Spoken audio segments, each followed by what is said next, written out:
Imagine it is January 15th, 1921. You are a 42-year-old postal clerk living in Berlin, Germany. Your name is Karl Weber.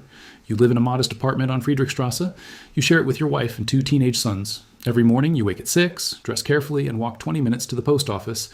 You have done this for 19 years. You are not wealthy, but you are not poor either. You are what everyone around you calls respectable. You have a steady job, a warm home, and something that makes you prouder than almost anything else. You have savings. 8,000 marks, deposited carefully over 2 decades into the Reichsbank. You added to it every month without fail. Some years it was only a few marks, but you never stopped. 8,000 marks. In 1921, that sum could still buy a reasonable man a fine suit of clothes, past 6 months of groceries, and leave enough remaining to cover a family holiday on the Baltic coast. It felt like a fortress, like something no one could take from you. You sleep well at night because of those 8,000 marks. If you have ever wondered why the money you save seems to buy less and less every year, why the number in your bank account stays the same but your life somehow gets more expensive, why working hard and being responsible seems to produce less real security than it used to, then stay with me. What you're about to hear is not a theory. It is a pattern. It is played out across dozens of countries, across hundreds of years, in times of war and in times of peace, in times of crisis, and in times of apparent calm. And it always ends the same way for the people who never understood what was quietly happening to their money. If you find value in this kind of historical clarity, subscribing takes 2 seconds and keeps you ahead of what most people never see coming. Back to Karl. It is 1921. The Great War ended 3 years ago. Germany lost. The country owes enormous war reparations, which means the government must pay a crushing debt to France, Britain, and the other Allied powers. To pay this debt, the German government does the only thing it can think to do. It prints more money. Not a little more, not a manageable amount. An unimaginable flood of new marks released into the economy month after month, year after year. In 1921, Karl's 8,000 marks can still buy a decent suit, a week's worth of groceries, and leave something over. In 1922, the same 8,000 marks buys considerably less. In January 1923, those marks buy almost nothing at all, and by November 1923, one single US dollar was worth 4,210,000,000,000 German marks. That is not a typo, not a rounding error. $1.4.2 trillion marks. Karl's life savings did not disappear in a bank robbery. There was no thief, no fraud, no fire. The marks were still in the account. The number on the passbook never changed. But everything those marks could buy had been silently drained away day by day until the savings that were supposed to be his family's security were worth less than the paper they were printed on. This is the story of your bank account. Not in 1923, Germany, right now, today. Before we go further, there is something important to understand about the exact mechanism that destroyed Karl's savings, because it is the same mechanism that is operating in your savings account at this precise moment. It just moves slower.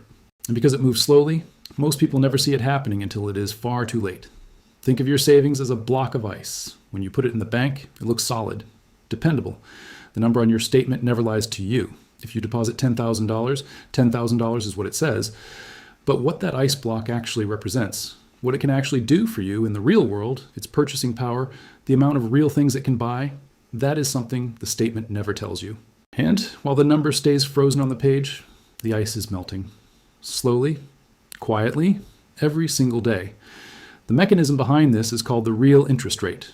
Real, in economics, means after inflation. Inflation is the general rise in the price of goods and services over time. Think of it as the speed at which your currency loses value. If your savings account pays you 2% per year in interest, but prices in the economy are rising by 4% per year, then your real return is negative 2%. Which means, in plain language, every single year you can afford 2% less with the same money. You're moving backwards while standing perfectly still. Now, for most of the 20th century, the system contained a rough balance. Banks in the United States and across Western Europe typically paid depositors enough interest to keep pace with, or come close to keeping pace with, inflation. The arrangement was never perfect, but it was broadly functional. Savers were at least in a competitive position, where the effort of setting money aside was rewarded with some preservation of its real value over time. The Federal Reserve Bank of San Francisco has documented long-run data showing that for extended periods of the 20th century, short-term real rates in the United States held at or above zero, meaning savers were at minimum not actively losing ground. That changed, permanently and structurally, and the change was not announced. It was not voted on. It simply happened, the way a river slowly changes course, silently, over years, until one day you look up and realize the landscape you once knew has been completely rearranged. This brings us directly to the first major chapter of this story. It is September 2008. A financial crisis caused by reckless lending, collapsed mortgage securities, and a banking system that had built a cathedral of debt on a foundation of sand has just sent shockwaves through the global economy. In the United States, banks are failing. Credit markets are seizing up. The Federal Reserve, America's central bank, makes an emergency decision that will define the next decade and a half of financial history. It slashes the federal funds rate, the key interest rate that influences borrowing costs across the entire economy, to near zero. The logic is reasonable enough. Cheap money would encourage borrowing. Borrowing would stimulate spending. Spending would restart the economy. The medicine worked, in a sense. The economy recovered. Slowly, unevenly, but it recovered.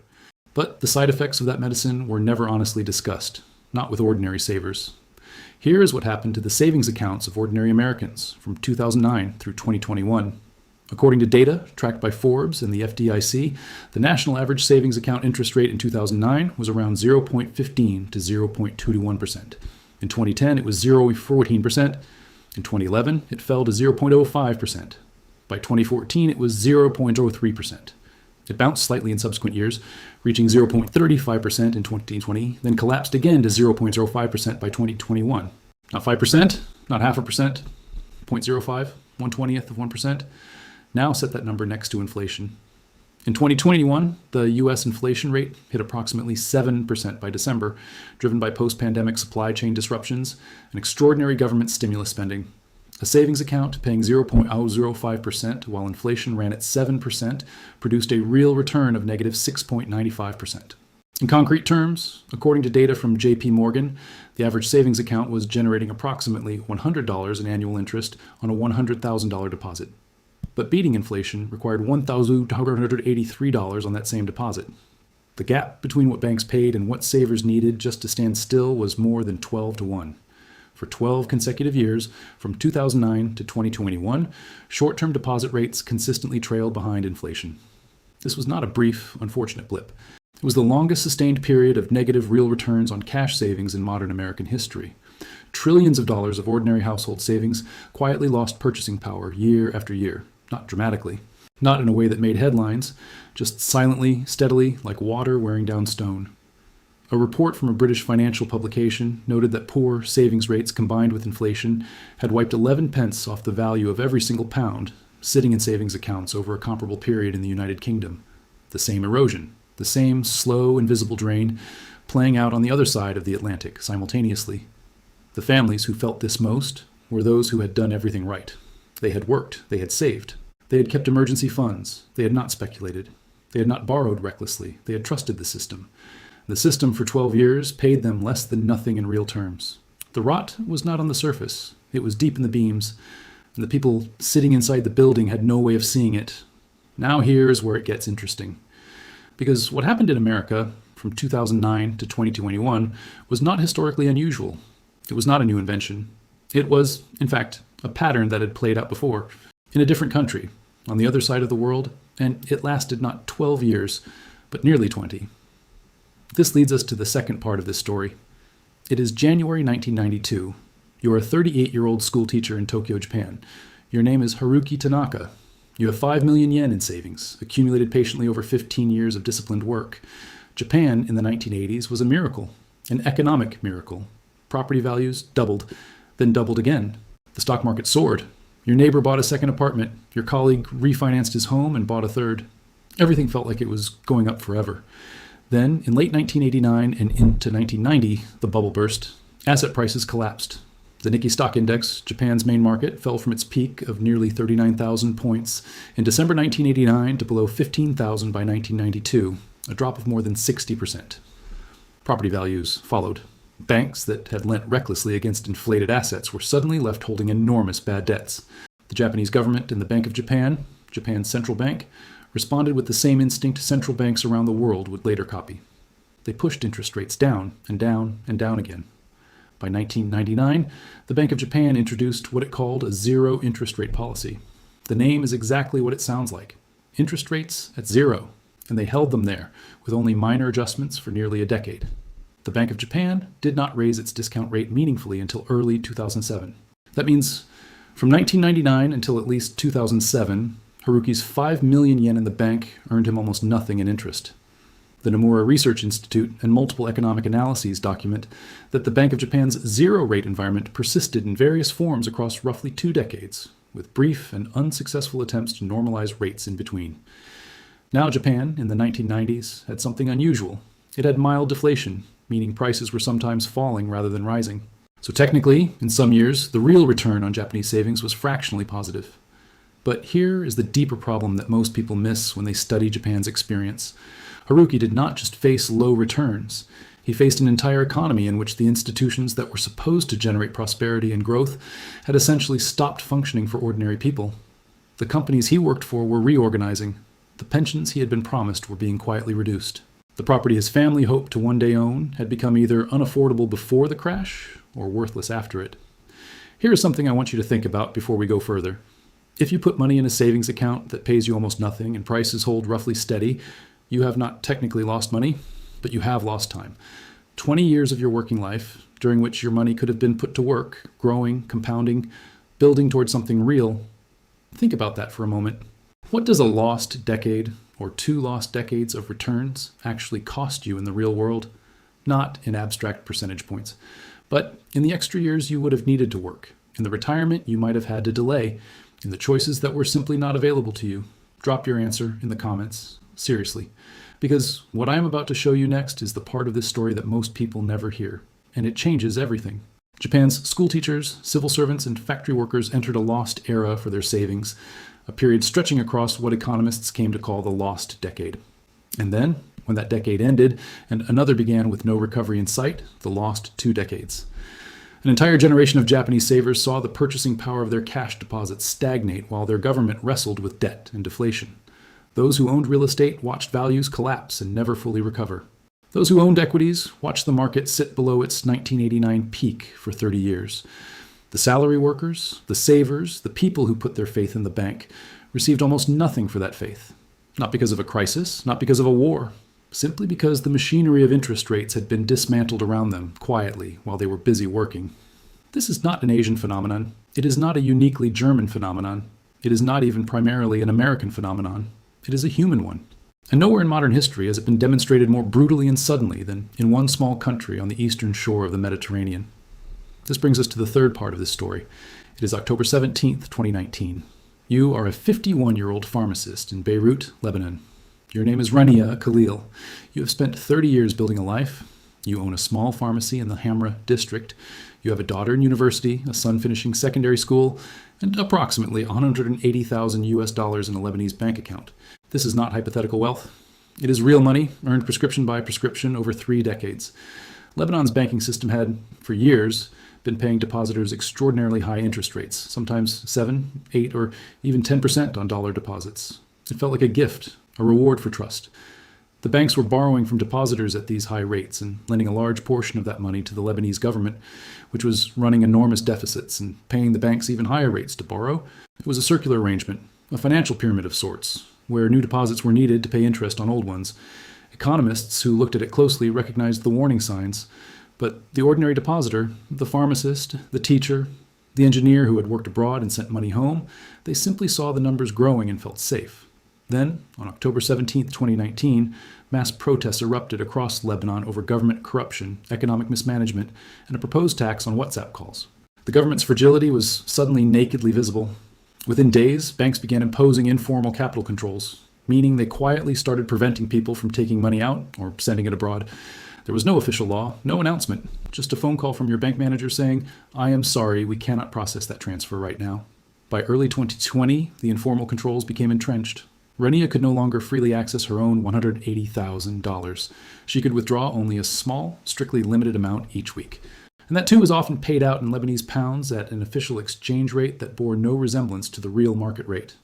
At the real market rate, her dollars were being paid back to her at a fraction of their value. According to the World Bank, Lebanon's financial collapse has been described as one of the worst economic crises globally since the mid-19th century. By 2025, Lebanese depositors were collectively owed an estimated $93 billion, according to reporting from the National News and Al Jazeera, among others. A draft law was only just being discussed in late 2025, 6 years after the collapse began, to begin repaying depositors, starting with amounts up to $100,000. 6 years. 6 years of waiting to get back money you earned. Money that sat in a bank, money the bank used.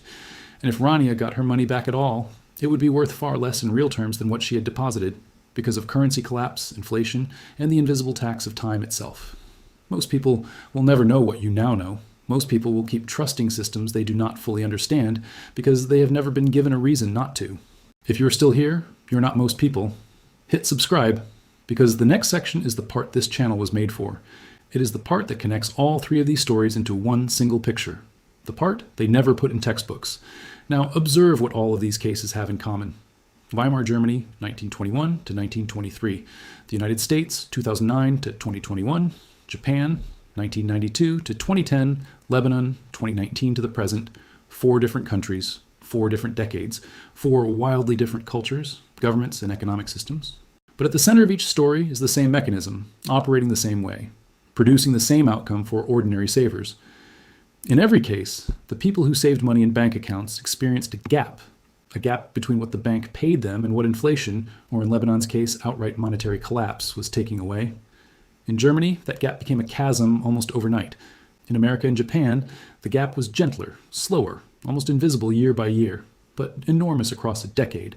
In Lebanon, the gap appeared suddenly and then swallowed everything. The form changes, the speed changes, the severity changes, but the underlying logic is always the same. Savings in a bank account are only worth what they can buy. And when the system that is supposed to protect that purchasing power stops functioning, whether through hyperinflation, near zero interest rates, or outright capital controls, the saver pays the price, always the saver. There's a phrase I want you to remember: saving money and preserving wealth are not the same thing. Most people believe they are. That is the core of the misunderstanding.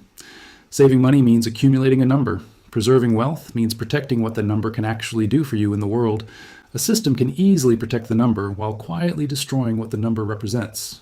It has done it before in multiple countries, across multiple generations, and it is doing it now. At this point, the pattern becomes impossible to ignore. And when you see who actually bears the cost of this pattern, the picture becomes even more uncomfortable. And this is where history gets uncomfortable. In Weimar Germany, the people who lost everything were not the gamblers or the speculators. They were the most cautious, the most responsible, the most dutiful members of German society, the school teachers, the civil servants, the factory workers who had bought government war bonds during the First World War, because the government told them it was the patriotic thing to do. They did exactly what they were told. They saved, they trusted. And when hyperinflation consumed the mark, their savings and their war bonds became worthless simultaneously. The German middle class, an entire social stratum built on the values of thrift, responsibility, and trust in institutions, was economically obliterated in the span of less than 3 years. Meanwhile, those who held tangible assets, meaning real things, land, buildings, gold, industrial equipment, came through the hyperinflation in far better condition. Some industrialists who had borrowed heavily to build factories found that their debts became worth almost nothing in the inflation, because the currency used to repay them was collapsing. They effectively paid back millions with marks worth fractions of a penny. Debt became an asset. Savings became a liability. The world was inverted. In Zimbabwe, between 2007 and 2008, a different but equally devastating version of this story played out. The government of Robert Mugabe had been printing money for years to finance spending. And by November 2008, the monthly inflation rate hit an estimated 79.6 billion%. That is not a typo. 79.6 billion% per month. Any Zimbabwean who had kept their savings in a bank account in Zimbabwean dollars watched those savings become unspendable. The government eventually issued a $100 trillion note, a single banknote worth, at the official exchange rate, roughly $1 American. People abandoned cash entirely. They traded in foreign currencies, in goods, in barter. The banking system, for ordinary Zimbabweans, had ceased to function as a store of value. It had become a hole in the ground. In Argentina, on December 1st, 2001, Economy Minister Domingo Cavallo announced what became known as the Corralito. The word means little fence in Spanish. It referred to the freezing of all bank accounts. Citizens were limited to withdrawing no more than 250 pesos or dollars per week. Their money was still technically in the account, but they could not reach it. Small business owners could not meet payroll. Families could not pay rent. Pensioners could not cover medical expenses. In the days that followed, violent protests erupted across the country. Multiple people died in street clashes around December 19th and 20th, 2001. 2 presidents resigned in less than 2 weeks. When the freeze eventually lifted, Argentina devalued the peso, breaking its fixed exchange rate with the US dollar. Savings that had been held in dollars were forcibly converted to pesos at a rate that wiped out approximately 75% of their value. People who had followed every rule, saved diligently, trusted the banking system, lost 3/4 of everything they had. Not to a thief, not to a fraudster, but to a policy decision made in a government office in Buenos Aires. In Cyprus, in March 2013, the European Union and the International Monetary Fund demanded that Cyprus rescue its failing banks as part of a bailout deal. The mechanism chosen was unprecedented in the Eurozone. It was called a bail-in. A bail-in means that instead of taxpayers funding the rescue from outside, the bank's own depositors fund it from within. Savers with more than 100,000 euros in the Bank of Cyprus had 47.5% of everything above that threshold permanently converted into bank shares. Almost half overnight. Without being asked, Cyprus became the first country in the Eurozone to use this mechanism. The question is not whether this pattern will repeat. History has already answered that. The only question is whether you will see the next version coming before it arrives. If this channel helps you think differently about the world you live in, subscribing costs nothing, and it might change everything. Now, having seen this pattern across multiple countries and multiple generations, what can we learn from those who survived these events and those who did not? The historical record shows that those who preserved their wealth through periods of purchasing power, erosion, and monetary instability largely shared 3 characteristics. Understanding them as patterns, not as financial prescriptions, is exactly the kind of historical intelligence this channel exists to develop. The first pattern is real asset ownership over cash holding. In virtually every case study we have examined, from Weimar Germany to Argentina to Japan, those who held a significant portion of their wealth in real physical assets, meaning land, property, productive businesses, or commodities, fared dramatically better than those who held primarily cash or cash-equivalent deposits. In Germany in 1923, a farmer who owned land came through the hyperinflation with his land intact. The value of his asset did not depend on the currency. In Argentina, those who had converted savings into real estate or foreign currency before December 2001 preserved far more of their wealth than those who had trusted the banking system with everything they had. The lesson is not that banks are universally dangerous.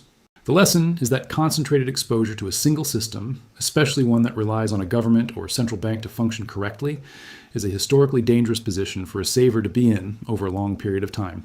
The second pattern is geographic and institutional diversification.